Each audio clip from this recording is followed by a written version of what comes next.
Today, in the House of Commons, IT Cooper took the floor to answer questions about the Southport attack, addressing concerns from parliamentarians.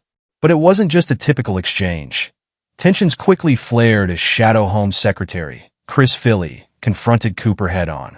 Philly didn't hold back, arguing that the government's silence on the issue has created a dangerous information void, leaving the public in the dark. In today's video, we'll dive into the fiery exchange between Philly and Cooper, highlighting the critical points of their heated debate. It's an important moment in UK politics, where accountability and transparency are being fiercely demanded. Stay tuned and watch this explosive clip for all the details. You won't want to miss it. Welcome and support the inquiry announced yesterday.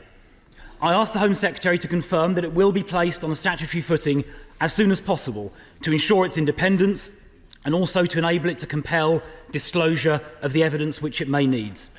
It is vital to get to the truth about what opportunities may have existed to stop the evil perpetrator, Axel Radicabana, from committing these sickening murders. Radicabana was encountered multiple times, as the Home Secretary said, by the police, social services, the school system and the Prevent programme over a period of several years. The inquiry will find out, I hope, whether mistakes were made or whether the law needs to change. And the Home Secretary mentioned some areas that will rightly be looked at, and I support that. I hope the Home Secretary can also confirm this will include consideration of whether the Mental Health Act was adequate for this case. The Home Secretary has also rightly referred to Prevent. A review of Prevent was conducted by William Shawcross, and the last government responded in February 2024.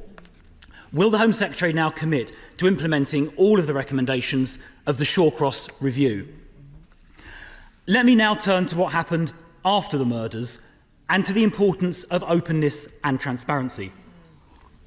Firstly, and this is a very serious and important question, will the Home Secretary confirm that the inquiry will also cover the government, police and CPS response to the murders, and especially the handling of public communications and the appalling riots that followed? It's a very important question. I would be grateful if the Home Secretary would directly answer that in her response. Now, the Prime Minister this morning acknowledged that he knew about the background to the case and to Radicabana himself, including the fact that he had been referred to Prevent on 3 separate occasions, and that Radicabana had been found to be in possession of ricin, a highly toxic chemical, and a manual detailing al-Qaeda terrorist methods, itself an offence under the Terrorism Act. The Prime Minister also said this morning that he did not disclose any of this to the public in the days and weeks after the murders for fear of prejudicing the subsequent murder trial. And it is, of course, important for journalists and for politicians, and indeed this House, to do nothing that might prejudice a trial. But David Hall, KC, the independent reviewer of terrorism legislation, said this on the Today programme in the context of this case in October, and it bears quoting in full. Jonathan Hall said this: "The government has to be aware that if there is an information gap, then other voices, particularly on social media, will fill that gap." He went on, "If there is any information you can give, put it in the public domain, and be really careful you don't fall into the trap of saying, 'We can say zilch because there are criminal proceedings.' Quite often," he said, "there is a fair amount that can be put into the public domain." Jonathan Hall concluded by saying, "The police now realise that just saying there is a charge, we can't say any more, is not going to cut it these days." So the independent reviewer is saying that the government and police can put some material into the public domain without prejudicing subsequent trials. And in fact, on October the 29th, Radicabana was charged with possessing the ricin and the terror manual. That was then made public. So if it can be made public in October without risking prejudice of the murder trial, it follows that it could have been made public in August without prejudicing that same trial. Background facts on other cases over the years have been made public after arrest and before trial without prejudice, and the shields relating to 2 of those cases are in this chamber. So why did the Prime Minister not make public some of this background information in August when he knew it? when later disclosure of that information in October demonstrated such disclosure could be made without prejudice?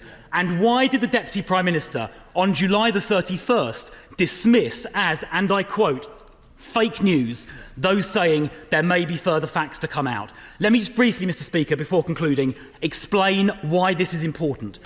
As Jonathan Hall said, if there is a void, then misinformation, especially online, can fill that void. And this appears to be what happened here. And some of that information, it is said, originated overseas from hostile states. It is possible, indeed it is even likely, that this misinformation that was put into the void fueled the totally unacceptable riots we then subsequently saw. So, will the Home Secretary accept, given what I've just said and what Jonathan Hall said, does she accept there should and could have been more openness and transparency, as I just set out, without prejudicing the trial, and that disclosing more of that truth openly and transparently would have helped combat the damaging misinformation that circulated and which arguably fueled the riots? Will she confirm the inquiry will look at that aspect of events? Mr. Speaker, this was an appalling tragedy. Young girls murdered with their whole lives ahead of them. Let us all learn the lessons from this tragedy in honour of their memory. Home Secretary. Thank you, Mr. Speaker. Well, the Shadow Home Secretary raised a series of points, which is obviously a substantial shift in position for him and his party from the position they have taken in government. He asked about whether the status of the inquiry. I can confirm it's going to start quickly on a non-statutory basis in the same way that the Angelini inquiry did, but I can confirm it will be given whatever powers it needs, including on a statutory basis, so that it can get any information that it needs.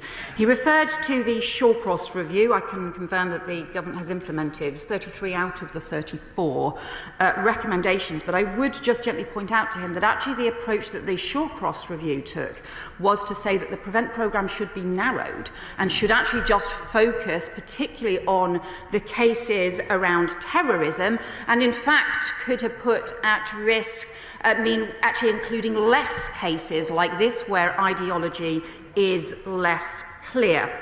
He then raises the issue about the information that was provided, and he will know that the Contempt of Court Act was set out in 1981.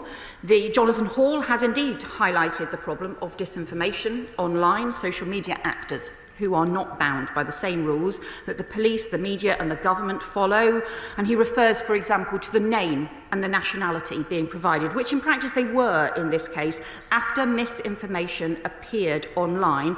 But ultimately, he has also said all of this is governed by the Contempt of Court Act 1981, and the Law Commission is reviewing that.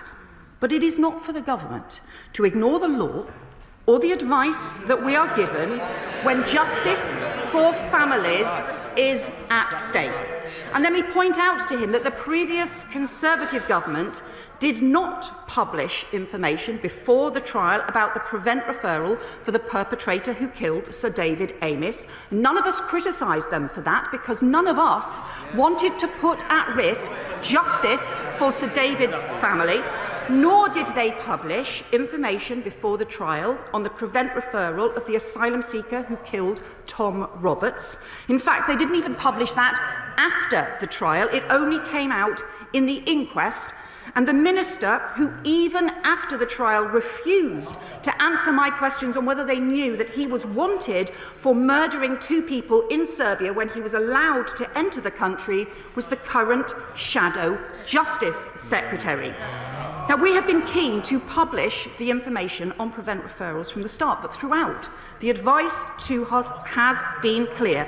And if we had ignored the advice that we were given from about the case that put towards us and about the information that the police and the CPS were working through in order to get justice, and if as a result a killer had walked free, no one would ever have forgiven the government or anyone else. The most important thing is to get justice and then once justice is secured, to make sure at this point the questions are answered about what went wrong and why 3 young girls' lives were lost. That is the question he should be focusing on right now.